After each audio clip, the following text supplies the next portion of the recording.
2:03 p.m., 12/13/2025. I only got like 5 hours sleep because right before I was about to go to sleep, I came upon the news that Peter Greene had died. They allegedly found him dead in his Lower East Side apartment in Manhattan. If you don't know, Peter Greene has been a pretty solid character actor since the 90s. I believe he used to do off-Broadway plays before catching some breaks.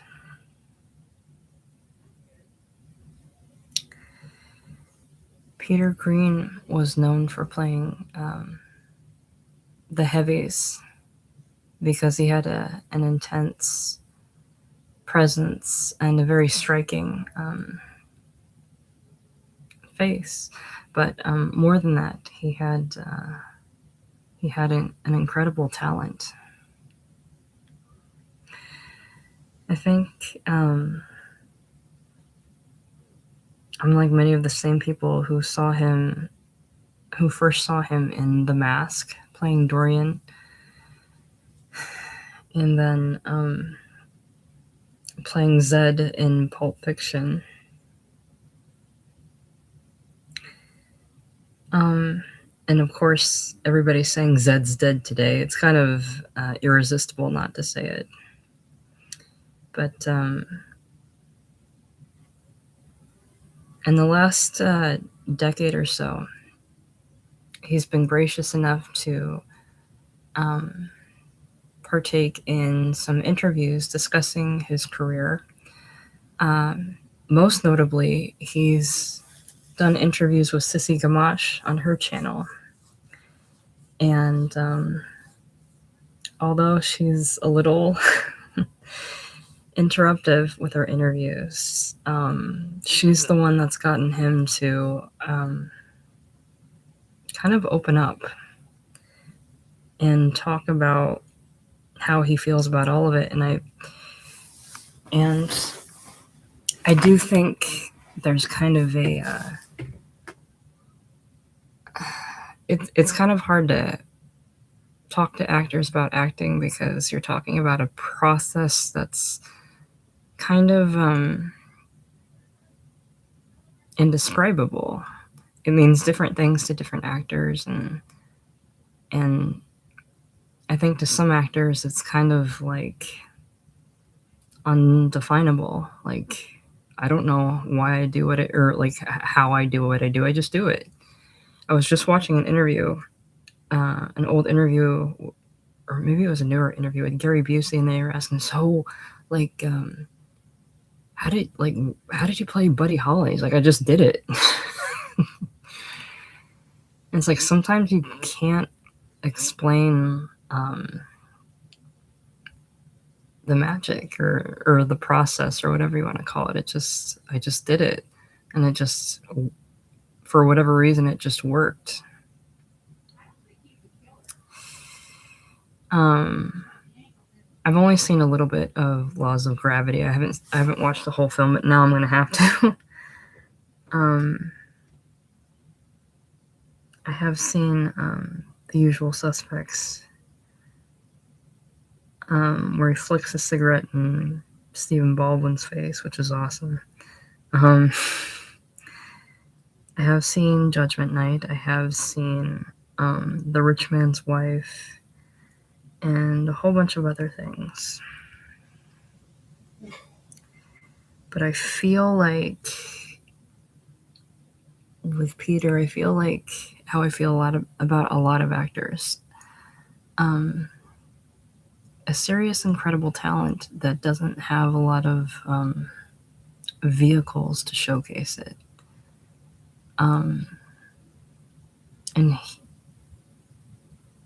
And he was lucky to land a few that I think sometimes you only get a few. If you're lucky, if you can get them. and he was one of those that was lucky enough to land a few to make a mark. And sometimes, as an actor, if you're making your mark, sometimes all you need is a few, and maybe even one. But I'm really sad that he died.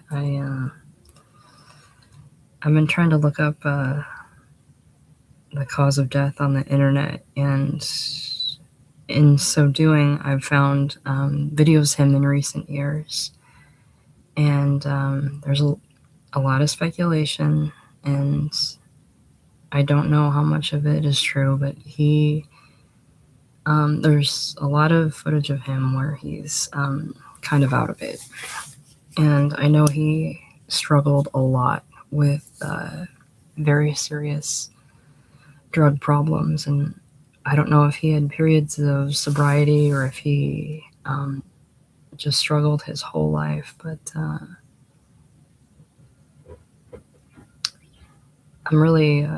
really sad for that if he did just really struggle to get and stay clean. I feel very lucky to not have those problems, and hope to keep it that way, plan to keep it that way.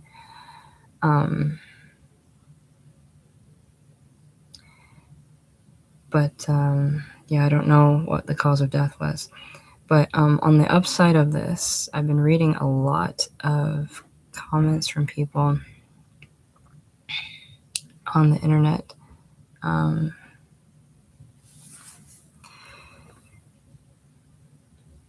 Kind of as horrified as I am that he died and how much they love him. And that's been really nice to see. People only ever are seeming to have positive things to say about him. And that's very heartening to see.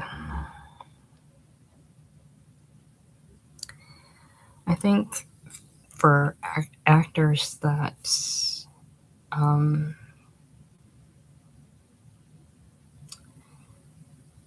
are I'm trying to think about how I want to say this. I think actors who are very, very good at a specific genre. With Peter, notably, he was very good at playing like the heavies, kind of the bad guys, and then you get typecast into playing those. It's very commendable, but some people might view it as one-dimensional. But I personally feel if you are very, very good at playing something like that, there's really something special in you to be able to play a character that's so memorable, no matter what the genre is. Even if you're caught in the same genre, or you play different iterations of, whatever emotion, whatever kind of type of character, it takes a real special talent, and he had it, and we got to see it. And there's been a thing in recent years where actors that I've truly enjoyed, they've been interviewed on YouTube, and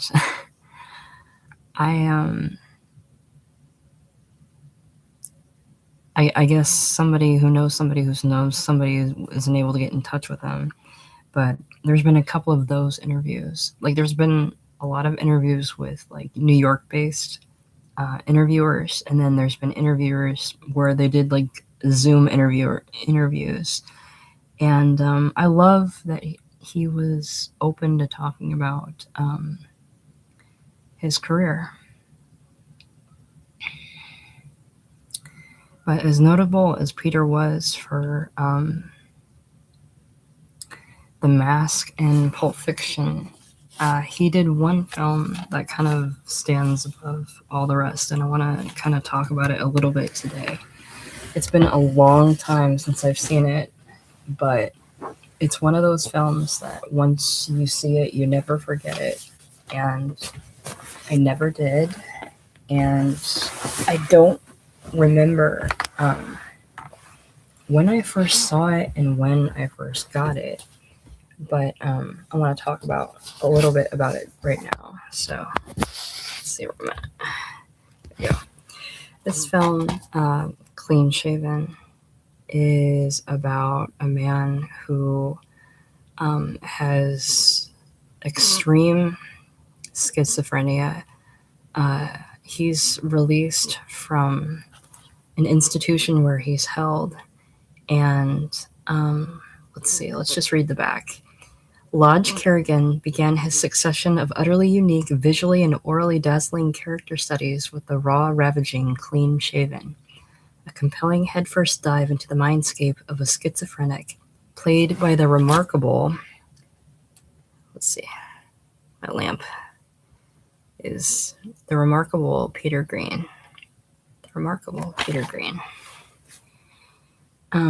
As he tries to track down his daughter after he is released from an institution. Kerrigan's film brilliantly uses sound and image to immerse audiences in a terrifying subjectivity. No one is left unscathed. And he plays... Oh, that lamp is annoying me. I don't know if I can cover it or not. He plays... This is so annoying. And turn it off, I guess, for a moment. Yeah, it makes it better. He plays Peter Winter in the movie, and he's amazing.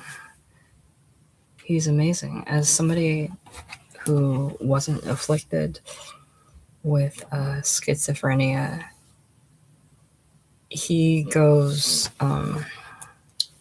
all the way with the role, and is 100% all in, committed to it.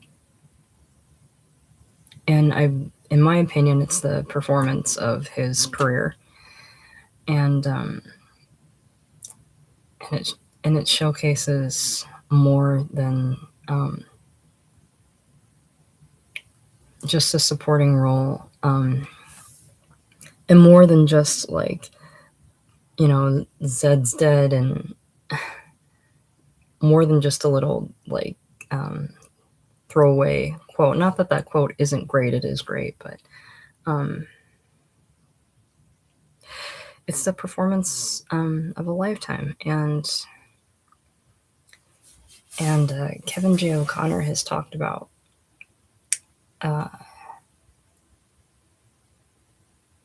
playing a lead and what a different experience that's like. And I'm happy that character actors like Peter, like Kevin, like so many others were able to get the chance to play leads before they discovered they weren't crazy about it, that they could do more. Because I do think that more with playing a supporting actor, I do think that whether you're a character actor or not, and they say all actors are character actors, but whether you're a supporting or a lead, if you're good, and actors like Peter, Kevin, and others are supremely good, I think you can play anything. And I think Peter, even though he was known for playing heavies, can or could, it's so hard, play anything. And I don't know if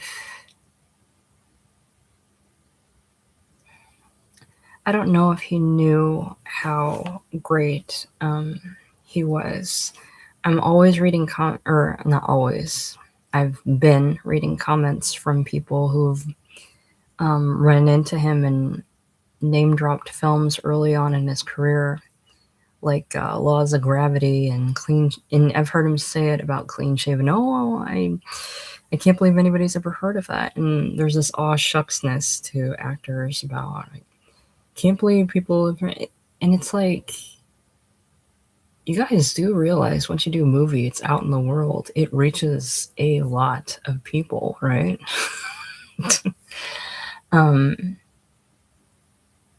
And there is no demographic for a fantastic story, in my opinion. You know, I don't remember when I first saw this, but I think I had to have been in my 20s easily. And I'd already loved him by then and wanted to give it a chance. And I was completely blown away when I saw it. But it's like, yeah, people watch your work, your guys' work. And Peter and Kevin were in this great, over-the-top, kind of ridiculous movie called Black Cat Run. And they both play these scumbags, and they're really, really good at it. And it's really, if you don't take it too seriously, it's a really good movie. But he was even great in films like Permanent Midnight with Ben Stiller. And what else did I watch? I've watched him here and there.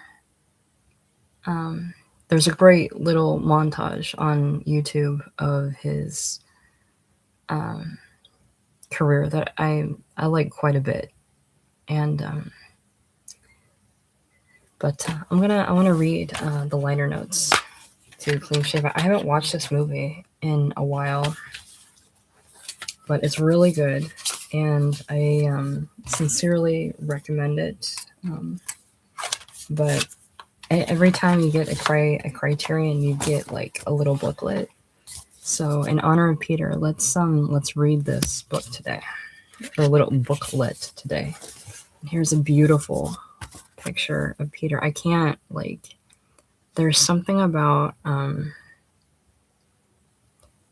actors with like sunken blue eyes that I don't know.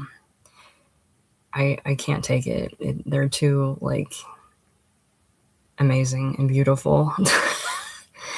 There's something, and then Kevin's got it too. These blue eyes that just pierce the screen.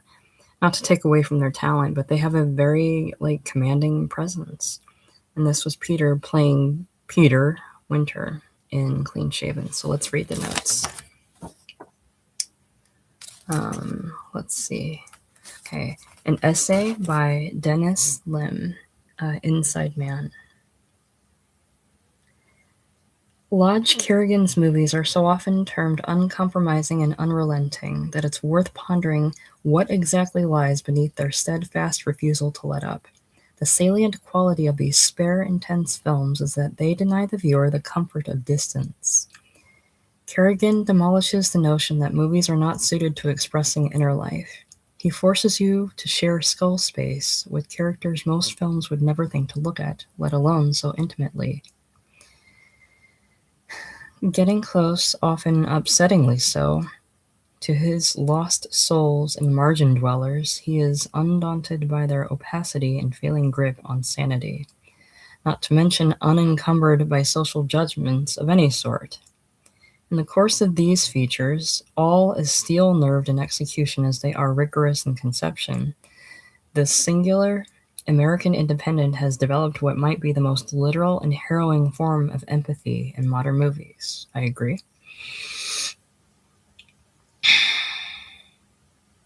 At the center of each of Kerrigan's films, two of which were titled after their protagonists, is a lone, severely troubled person. More than focused, these portraits are defined foremost by the director's relationship with his subject, a moral and aesthetic stance that informs everything from camera placement to character psychology and dictates the terms of engagement for the spectator. Keene, I have that. Here, I'll get that real quick.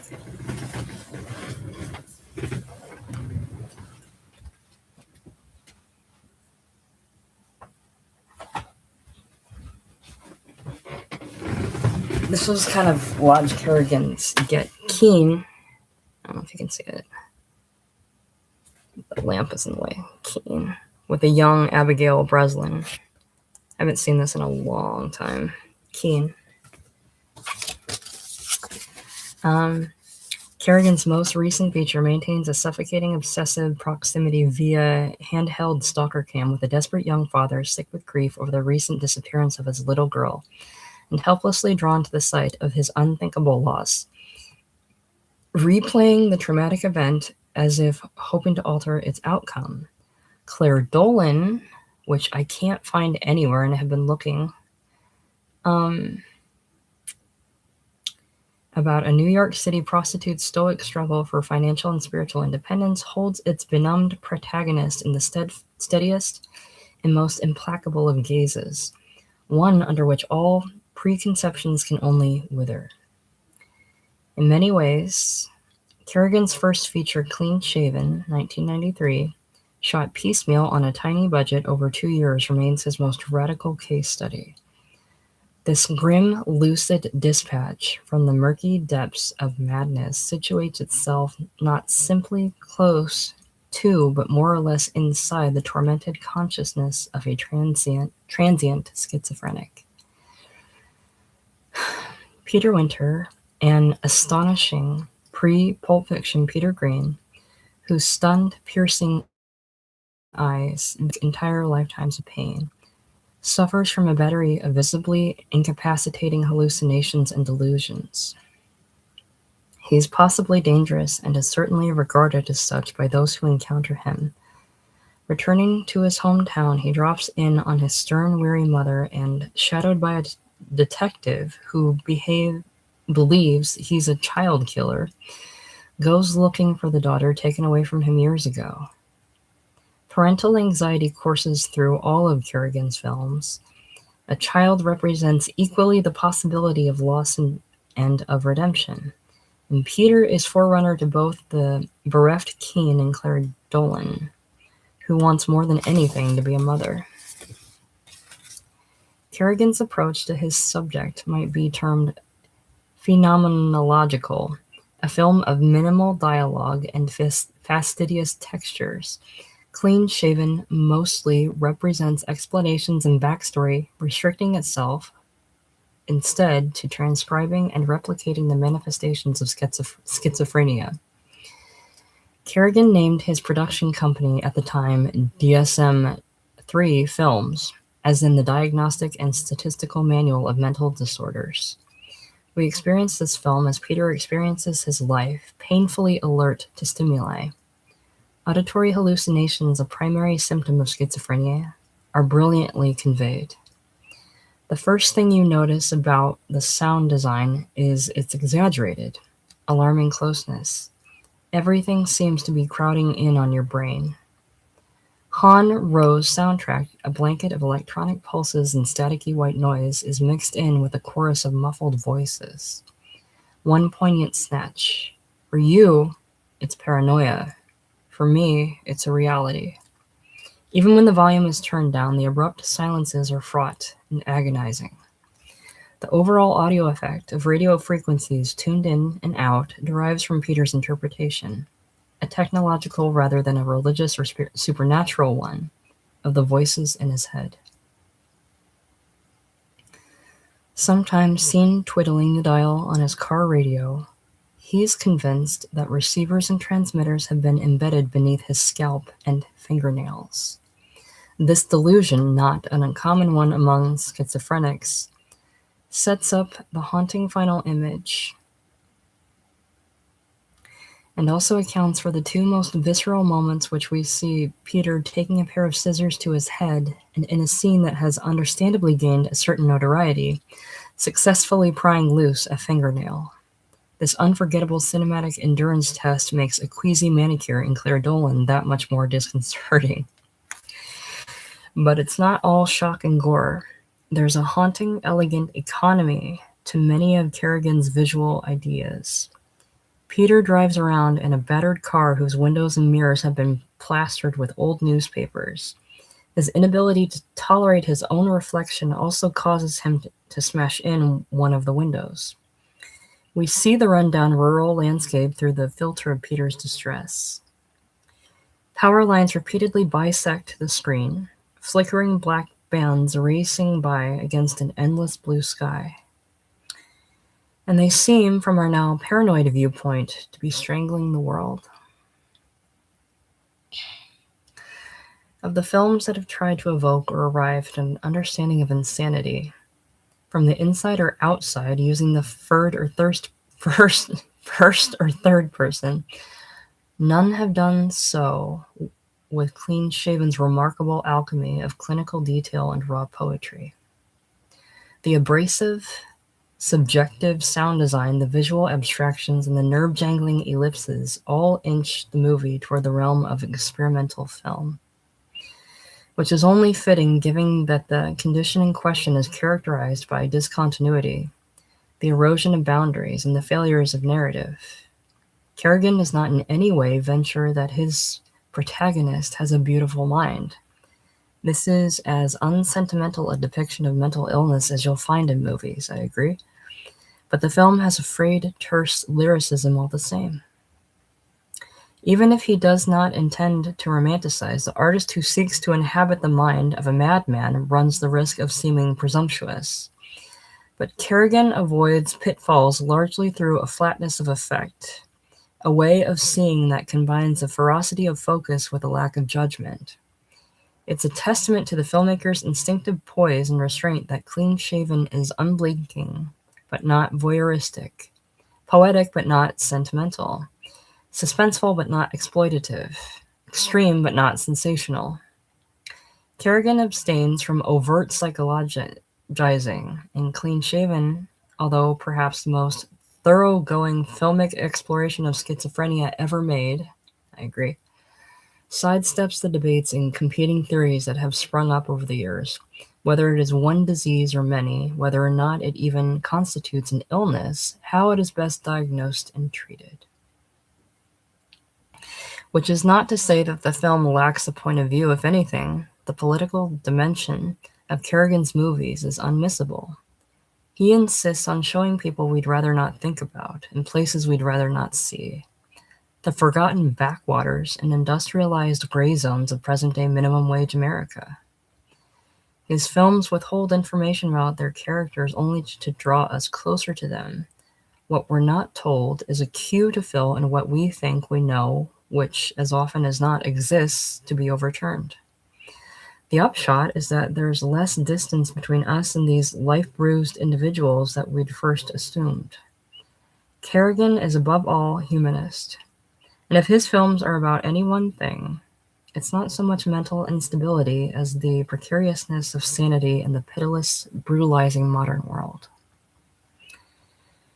In The Politics of Experience, the Scottish writer and psychiatrist R.D. Laing, who advocated therapeutic communities instead of conventional treatment and hospitalization for so-called schizophrenics, reconsiders the etymology of the term coined by Eugen Bleuler in 1908 from the Greek roots schizo and phrenos, and generally translated as shattered mind.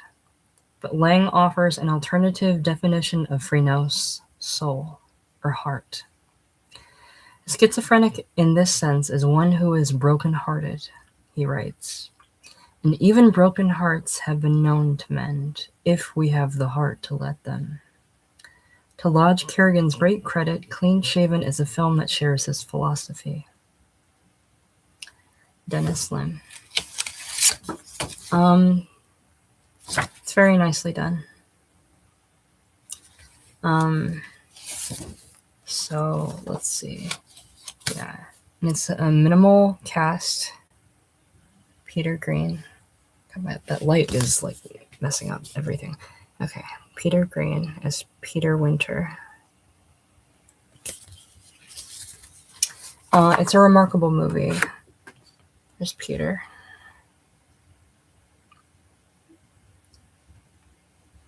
It's a remarkable movie, and in my opinion, his best. And and I highly recommend it. It might be up for free on YouTube. If it is, I'll put it in the description box. But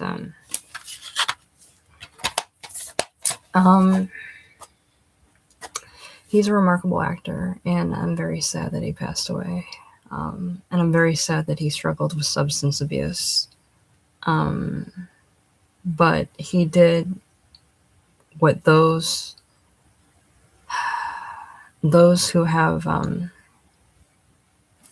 the littlest bit of courage and balls do. He channeled whatever it was he had into something beautiful, and I'll always love people that can do that.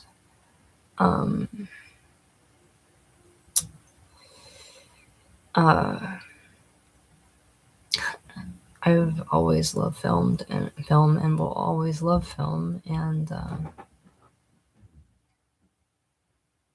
people that are not movie lovers and say, well, they're just movies, and it's like, no, this is what you do with life. You find something that you're passionate about, and you go do it. And sometimes it works out, sometimes it doesn't. But if you go for it and you put everything you can into it, wonderful things can happen. And I'm very sad that he had a really hard go of it, but he was able to extract really amazing beauty out of himself and shared it with the world. And I'll love him forever because of it. And that's what I love about actors, and people that are creative and that can do this. So that's about all I have to say. Go watch this movie. It's amazing. I recommend it. And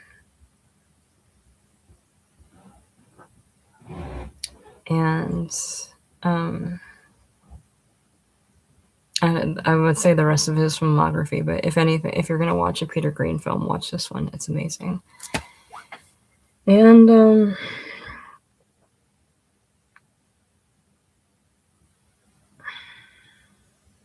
I don't know. That's all I have to say. Rest in peace, Peter Greene. I hate to have to say it, but rest in peace, Peter. I love you.